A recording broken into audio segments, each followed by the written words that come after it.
Communist जनमत भत्काउन र क्रान्तिकारी आन्दोलन दबाउन आएको हो एमसीसी विप्लवको आरोप। देश बेच्ने संसदको औचित्य सकियो। एमसीसी लागू हुन कुनै पनि हालतमा दिँदैनौँ। एमसीसी पारित। नेपाल विश्व अर्थतन्त्रबाट अलग्गिने खतराबाट जोगिएको बालकृष्ण खाँडको दाबी। पर्छनको संसद विघटन हुने संकेत। एमसीसीको बचाउ र 4 नेताको फरक मत। विश्व अर्थतन्त्रबाट अलग्गिने खतरा डरेको मन्त्रीको भनाइ। एमसीसी विरुद्ध साना वामपन्थी दलहरूको संयुक्त विरोध सभा हल्लियो राजधानी। एमसीसी विरुद्ध खुला मञ्चमा वाम शक्ति गरीले यति ठुलो प्रदर्शन। संसद भवन घेराउ। राजदूत नियुक्तिबारे परराष्ट्रमा गृह कार्य प्रचण्ड माधव कुमार नेपाल र उपेन्द्रसँग मागियो नाम। कम्युनिस्टप्रति गगन थापाको कटाक्ष। एउटाले संसद विघटन गरे, अर्कोले लौन पर्व भन्दै काङ्ग्रेसलाई सरकार जिम्मा लगाए। कम्युनिस्टहरू एक आपसमा भिडेपछि काङ्ग्रेसले सरकारको नेतृत्व लिएको गगन थापाको भनाइ। नायक पल्सा र समीक्षा अधिकारीको काण्डबारे आयो निकै ठुलो खबर। पल्साले के समीक्षालाई स्वीकारलान् त? सम्पूर्ण जानकारी आजकै भिडियोमा। पुटिनको टाउको ल्याउनेलाई 10 लाख इनाम डलर दिने अमेरिकाको भनाइ। अटेरी अभियानले नो भोटको अवधारणा स्थापित गर्छ। पुटिनलाई मार्न किन चाहन्छ अमेरिका? गैडा मारेर खाग चोरी गर्ने एकजना प्रहरीको फन्दामा। मृगौला झिक्न आर्थिक प्रबलन देखाउने एक पक्राउ। भारत लैजान ठिक्क परेका 2 जनाको उद्धार गरियो। नेपाली सुनचाँदी बजारमा सुनको मूल्य किन यति धेरै बढ्यो? तोलाको कति पुग्यो त? सम्पूर्ण जानकारी। चाँदीको मूल्य पनि आज यति धेरैले बढ्यो।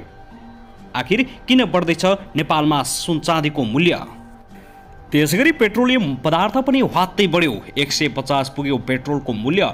डिजेल र मट्टीतेल पनि प्रति लिटर 133 पुग्यो। सार्वजनिक सवारी साधन धनी भन्छन् यसरी नै मूल्य वृद्धि भए हामी गाडी थन्काएर राख्छौँ। धोबीघाटको फोहोर पानी प्रशोधन केन्द्र निर्माण अन्तिम चरणमा पुग्यो। अरू यी ठाउँमा बन्दैछ प्रशोधन केन्द्र। सवारी दुर्घटनामा 4 जनाको घटनास्थलमै मृत्यु। 300 रोपनीमा लगाएको अफिस नष्ट। नेपाल ब्याङ्कले माग्यो ठुलो सङ्ख्यामा कर्मचारी। के तपाईँ नोकरीको खोजीमा हुनुहुन्छ? करेन्ट लागेर एक युवकको मृत्यु।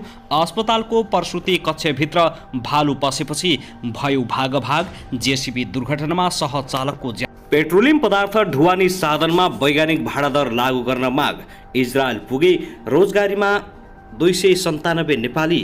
16वटा युट्युब च्यानललाई अनुसन्धान गर्न प्रहरीको साइबर ब्युरोमा सिफारिस।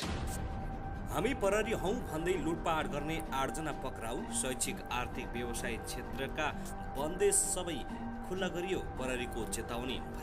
भ्रामक क्याप्सन र भिडियो सार्वजनिक गर्नेलाई कडा कारबाही गर्ने चेतावनी।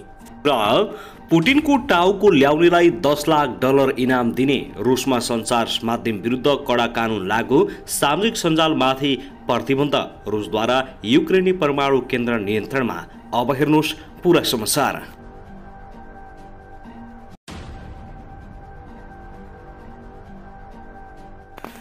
दर्शक नमस्कार। युट्युब च्यानल नेपाली खबर मिडियामा तपाईहरूलाई हार्दिक स्वागत छ। यदि हाम्रो च्यानललाई अहिलेसम्म सब्स्क्राइब गर्नुभएको छैन भने सब्स्क्राइब गरी नजिक रहेको बेल आइकन दबाई हामीसँग जोडिनुहोला। दर्शक सदाझै आज पनि हामी तपाईहरुमाझ देशभरका विभिन्न खबरका साथ उपस्थित भइसकेका छौं। यो भिडियोलाई अन्तिमसम्म हेरी हामीले साथ दिनुहोला। दर्शकबिन हाम्रो मेहनतको लागि एउटा सानो लाइक गर्न भने नभुल्नुहोला। कहाँदेखि हेर्दै हुनुहुन्छ, के भन्न चाहनुहुन्छ, कुन ठाउँबाट कुन देशबाट हेर्दै हुनुहुन्छ, तपाईँको मनमा लागेको प्रतिक्रिया अवश्य पनि कमेन्ट गर्न नभुल्नुहोला। के तपाईँ हाम्रो च्यानलमा नियमित श्रोता हुनुहुन्छ? यदि नियमित हुनुहुन्छ भने तल कमेन्ट बक्समा गई नियमित लेख्नुहोस् अथवा रेगुलर लेख्नुहोस्। यदि तपाईँ नयाँ हुनुहुन्छ भने नयाँ लेख्नुहोस्, साथै सब्स्क्राइब गर्नुहोस् अनि छेउमा रहेको बेल आइकन दबाउन पनि नभुल्नुहोस्, ताकि नयाँ अपडेटका साथ हामी तपाईहरुमाझ दैनिक रूपमा उपस्थित हुने गर्दछौँ।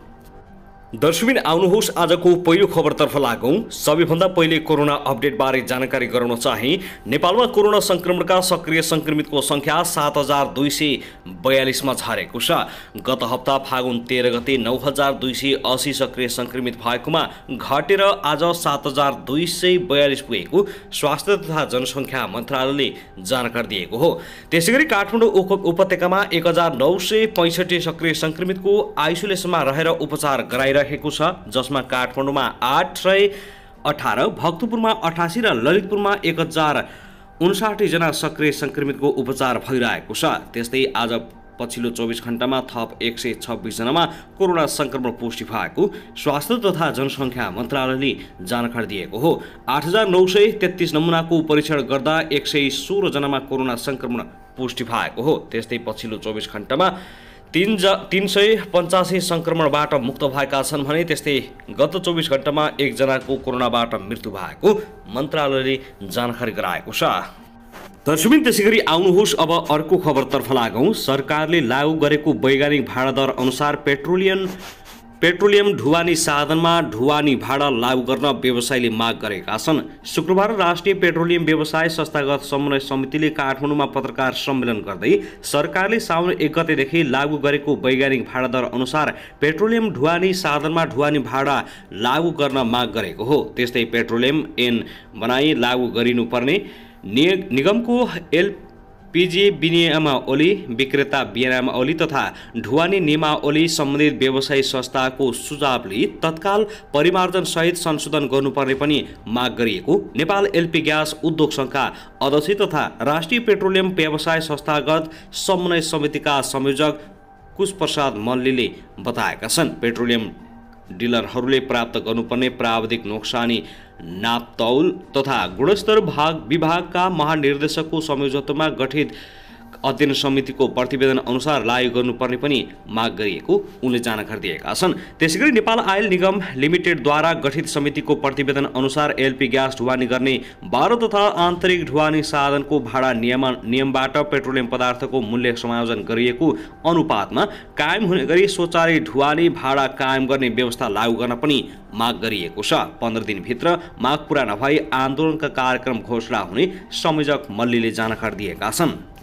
दर्शकबिन त्यसैगरी आउनुहोस् अब अर्को खबरतर्फ लागौँ। नेपाली काङ्ग्रेसका महामन्त्री गगन थापाले संसद अवरोध जारी रहेमा के गर्ने भन्ने बारे छलफल भइरहेको बताएका छन्। तर स्थानीय चुनाव भने वैशाख 30 मै हुने भन्दै महामन्त्री थापाले संसदको अवरोध कायम रहे मङ्सिर अघि नै संसदीय चुनाव हुन सक्ने दावी गरेका छन्। कास्कीको मादी गाउँपालिकामा शुक्रबार आयोजित अगुवा कार्यकर्ता भेलामा महामन्त्री थापाले संसद अवरोध खुलाउन प्रधानमन्त्री शेरबहादुर देउवा र आफूहरू समेत पटक पटक एमाले अध्यक्ष केपी शर्मा ओलीको निवासमा हात जोड्न पुगेको बताएका छन्। थापाले भने संसद अवरुद्ध छ, हामी संसद खुलाउन चाहन्छौँ, त्यसैले हामी हात जोड्दै बालकोट पुगेका हौँ।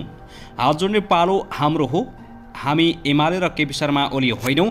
जिम्मा पाएकाले नेहुरिन पनि जान्नुपर्छ, त्यसैले हामी प्रतिपक्षी दलका नेताको ढोका ढकढकाउन गएका छौँ। संसद खुलाउन मद्दत चाहियो भनेर भनेका छौँ। यति गर्दा पनि अवरोध खुलेन भने के गर्ने र त्यसबारे सल्लाह गर्दछ तर स्थानीय चुनाव तलमाथि हुँदैन, गगन थापाले भनेका छन्। महामन्त्री थापाले कम्युनिस्टहरूले जनादेशको कदर गर्न नसक्दा काङ्ग्रेसले देश चलाउने जिम्मेवारी लिनु परेको बताएका छन्। उनले केपी शर्मा ओली वा प्रचण्ड कोही पनि दोष मुक्त नरहेको भन्दै गठबन्धनमा रहेका कारण प्रचण्ड माधवप्रति काङ्ग्रेसको अतिरिक्त जिम्मेवारी नरहेको समेत स्पष्ट पारेका छन्। थापाले भने काङ्ग्रेसलाई देखाइदियौँ भनेर आएका कम्युनिस्टहरूले के गरे, 50 वर्ष काङ्ग्रेस फर्केर आउँदैन भन्नेहरू अहिले कोही हामीसँगै गठबन्धनमा छन्। एउटाले संसद विघटन गरे, अर्कोले रोइकराई गर्दै लौन पर्वो सरकार चलाइदिनु पर्यो भनेर आएपछि काङ्ग्रेसले सम्हाल्नै पर्यो। महामन्त्री थापाले अहिलेको गठबन्धन आवश्यकताले बनेको भन्दै यसको काम चुनाव गराउने रहेको बताएका छन्। तर गठबन्धनमा बस्न साथ चुनावमा पनि मिल्नुपर्छ भन्न नमिले भन्दै प्रचण्ड र माधव कुमार नेपाल समूहसँग चुनावी गठनबारे अहिले कुनै निष्कर्ष नभएको बताएका छन्। दर्शकबिन त्यसैगरी आउनुहोस् अब अर्को खबरतर्फ लागौँ। मानव बेचबिखन तथा ओसार पसार उद्योग कसुरमा संलग्न रहेको आरोपमा प्रहरीले एकजनालाई पक्राउ परेको छ। पक्राउ पर्नेमा काठमाडौँ महानगरपालिका 4 मा डेरा गरी बस्ने मकवानपुर हेटौडा उपमहानगरपालिका 19 घर भएका 39 वर्षीय मतिलामा रहेको महानगरीय प्रहरी परिसरका प्रवक्ता दिनेश राज मैनालीले जानकारी दिएका छन्। उनले आर्थिक अवस्था कमजोर भएका व्यक्तिहरूलाई एउटा मृगौला झिक्न खासै फरक नपर्ने र 8 लाख रुपियाँ हात पर्छ भनी प्रलोभन देखाएको पाइएको छ। लामाले प्रलोभनमै पारेर मृगौला झिक्नका लागि भारत लैजान काठमाडौँ महानगरपालिका 16 माछापोखरी स्थित एक होटलमा 2 जनालाई राखेको प्रहरीले जनाएको छ। माछापोखरी स्थित रहेको होटल न्यू दक्षिण कालीबाट किडनी निकाल्ने उद्देश्यले काठमाडौँबाट भारतसम्म लगी मानव बेचबिखन गर्नका लागि भारत लैजान तयार पारिएका 2 जना पीडितहरूलाई उद्धार गरिएको मैनालीले बताएका छन्। लामोमाथि मानव बेचबिखन तथा ओसार पसार उद्योग कसुरमा जिल्ला अदालत काठमाडौँबाट 7 दिनको म्याद थपेर थप अनुसन्धान भइरहेको मैनालीले जानकारी दिएका हुन्। त्यस्तै यता भने चितवन राष्ट्रिय निकुञ्जमा गैडा मारी खाग चोरी गरेको आरोपमा 1 जना युवक पक्राउ परेका छन्। चितवन कालिका नगरपालिका 2 घर भएका 40 वर्षीय राजन पर्जालाई प्रहरीले काठमाडौँ महानगरपालिका 16 वनस्थलीमा लुकीछिपी हिँडेको अवस्थामा पक्राउ गरेको हो। 2078 साल असार महिनामा चितवन राष्ट्रिय निकुञ्जमा गैडामारी खाग चोरी गरी लगेको घटनामा संलग्न रहेका पर्जा फरार थिए। महानगरी प्रहरी विरुद्ध बालजुबाट सादा पोसाक समेतको प्रहरी टोलीले उनलाई पक्राउ गरेको हो। उनलाई आवश्यक कारबाहीको लागि चितवन राष्ट्रिय निकुञ्ज कार्यालयमा पठाइएको महानगरीय प्रहरी परिसरका प्रवक्ता दिनेशराज मैनालीले जानकारी दिएका छन्। दर्शकबिन त्यसैगरी आउनुहोस् अब अर्को खबरतर्फ लागौँ। नेपाली यातायात व्यवसायी राष्ट्रिय महासङ्घले अहिले बढेको पेट्रोलियम पदार्थको मूल्य तत्कालै फिर्ता नलिए गाडी भाडा आफै बढाउने चेतावनी दिएका छन्। महासङ्घका महासचिव सरोज सिटौलाले बढेको मूल्य सरकारले फागुन 25 गतेसम्म फिर्ता नलिए आफै गाडी भाडा बढाउने बताएका हुन्। पटक पटक पेट्रोलियम पदार्थको मूल्य बढे पनि गाडी भाडा नबढ्दा यातायात व्यवसायले धान्न नसक्ने अवस्था आएको उनको भनाइ छ। गाडी भाडा बढ्दैन, पेट्रोलको भाउ भने बढेको बढै गर्दछ। महासचिव सिटौलाले भने, हामी अब धान्न सक्दैनौँ, सहन सक्दैनौँ। सरकारलाई 25 गतेसम्म मूल्य वृद्धि फिर्ता गर्ने वा भाडा समायोजन नगरी आफै बढाउँछौँ। नेपाल आयल निगमले बिहिबार मध्यरातिदेखि लागू हुने गरी पेट्रोल, डिजेल र मट्टितेलको मूल्य बढाएको छ। नयाँ सूची अनुसार पेट्रोलको मूल्य प्रति लिटर 250 रुपियाँ, डिजेल र मट्टितेलको प्रति लिटर 133 रुपियाँ तोकेको छ।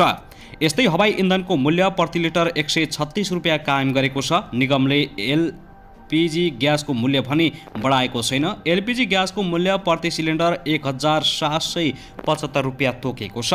इन्डियन आयल कर्पोरेसनले पेट्रोलियम पदार्थको मूल्य बढाएर पठाएको र यसबाट निगमलाई 1 महिनामा नै अर्बौं रुपियाँ घाटा हुने भन्दै निगमले मूल्य बढाएको हो। दर्शकबिन त्यसैगरी आउनुहोस् अब अर्को खबरतर्फ लागौँ। नेपाल राष्ट्र बैंक लिमिटेडले रिक्त रहेको दरबन्दीमा ठूलो सङ्ख्यामा दरखास्त आह्वान गरेको छ। बैंकले लोकसेवा आयोगको सहमति अनुसार 2078-79 को स्वीकृति दरबन्दीको आधारमा दरखास्त आह्वान गरेको जनाएको छ। बैंकले सहायक प्रबन्धक, सहायक र कनिष्ठ सहायक पदका लागि दरखास्त माग गरेको छ। ती कर्मचारीहरू केन्द्रीय कार्यालय र प्रदेश अन्तर्गतका शाखाका कार्यालयहरूका लागि माग गरिएको सूचनाले जनाएको छ। दरखास्त फागुन 20 गतेदेखि चैत्र 10 गतेसम्म अनलाइन मार्फत भर्न सकिने बैंकले जनाएको छ। सहायक प्रबन्धक पदका लागि 21 वर्ष पुरा भई 35 वर्ष ननागेकाले दरखास्त दिन पाउनेछन्। सहायक र कनिष्ठ सहायक पदका लागि भने 18 वर्ष पुरा भई 35 वर्ष ननागेको हुनुपर्ने जनाइएको छ। दर्शकबिन त्यसैगरी रुसी व्यापारी इलेक्स क्यानोखिनले भ्लादिमिर पुटिनको टाउको ल्याउनलाई 10 लाख अमेरिकी डलर पुरस्कार दिने घोषणा गरेका छन्। कोनाखिनले आफ्नो फेसबुक र लिङ्कडइनमा पुटिनको तस्बिरसहितको पोस्टर सार्वजनिक गरेका छन्। पोस्टरमा लेखिएको छ, एलेक्सले पोस्टमा पुटिनलाई अन्तर्राष्ट्रिय कानुन अन्तर्गत युद्ध अपराधीका रूपमा पक्राउ गर्न 10 लाख डलर तिर्न तयार रहेको बताएका छन्। कोनाखिनको यो पोस्टलाई आफ्नो नियम उल्लङ्घन भएको भन्दै फेसबुकले हटाएको छ। त्यसपछि रुसी व्यापारीले आफू पुटिनलाई मार्न नभई न्यायको कठघारामा ल्याउन उक्त घोषणा गरेको स्पष्ट पारेका छन्। कोनाखिलले रुसले युक्रेनमा आक्रमण सुरु गरेको 8 दिनपछि यो पोस्ट गरेका हुन्। यो युद्धमा हालसम्म युक्रेनका 2000 भन्दा बढी सर्वसाधारण मारिएको दाबी गरिएको छ। 55 वर्षीय एलेक्स कोन्याखिन धनी व्यापारी हुन्। उनले सन् 1992 मा रुसका तत्कालीन राष्ट्रपति बोरिस येल्तसिनको नेतृत्वमा अमेरिकामा रुसी प्रतिनिधि मण्डलमा रहेर काम गरेका थिए। त्यसको केही समयपछि रुसी राष्ट्रपति कार्यालयका तर्फबाट रुसी एक्सचेन्ज ब्याङ्कमा उच्च पदमा रहेर काम पनि गरेका थिए। यतिखेर एक्सचेन्ज ब्याङ्कबाट 80 लाख डलर हिनाबिनाको आरोप लागेपछि उनले राजीनामा दिएका थिए र सन् 2007 मा अमेरिका भएका थिए। हाल उनी अमेरिकामा बस्दै आइरहेका छन्। त्यसैगरी आउनुहोस् अब अर्को खबरतर्फ लागौँ। जिल्ला प्रशासन कार्यालय भक्तपुर, काठमाडौँ र ललितपुरको नियमित विद्यालय सञ्चालन गर्न दिने निर्णय गरेका छन्। आलुपालु प्रणालीबाट विद्यालय सञ्चालन गर्ने निर्णय हटाइएको काठमाडौँका प्रमुख जिल्ला अधिकारी गोविन्द प्रसाद रिजालले जानकारी दिएका हुन्। उनले कोरोना महामारीको अवस्था सामान्य भएपछि साबिकका जस्तै नियमित सञ्चालन गर्ने निर्णय गरिएको जानकारी दिएका छन्। सदा चाहिँ 21 गतेबाट विद्यालय सञ्चालन गर्ने निर्णय भएको छ। उनका अनुसार यसअघि आर्थिक, सामाजिक र व्यावसायिक क्षेत्रमा लगाइएका बन्देज पनि हटाइएको छ। कोरोना संक्रमण तीव्र गतिमा बढेसँगै कारण गत पुस 27 गतेदेखि माघ मसान्तसम्म सबै शैक्षिक संस्था बन्द भएका थिए। कोरोना संक्रमण दर घट्दै गएपछि सरकारले फागुन 1 गतेबाट अर्को सूचना प्रकाशन नभएसम्म आलुपालु प्रणालीबाट कक्षा सञ्चालन गर्न आदेश दिएको थियो। शिक्षा विज्ञान तथा प्रविधि मन्त्रालयले 12 वर्ष माथिको उमेर समूहका हकमा नियमित र 12 वर्ष मुनिका विद्यार्थीका हकमा आलुपालु प्रणालीबाट मात्रै कक्षा सञ्चालन गर्न भनेको थियो। तर प्राय सबै विद्यालयले फागुन 1 गतेदेखि नै नियमित पठन पाठन सञ्चालन गरिसकेका छन्।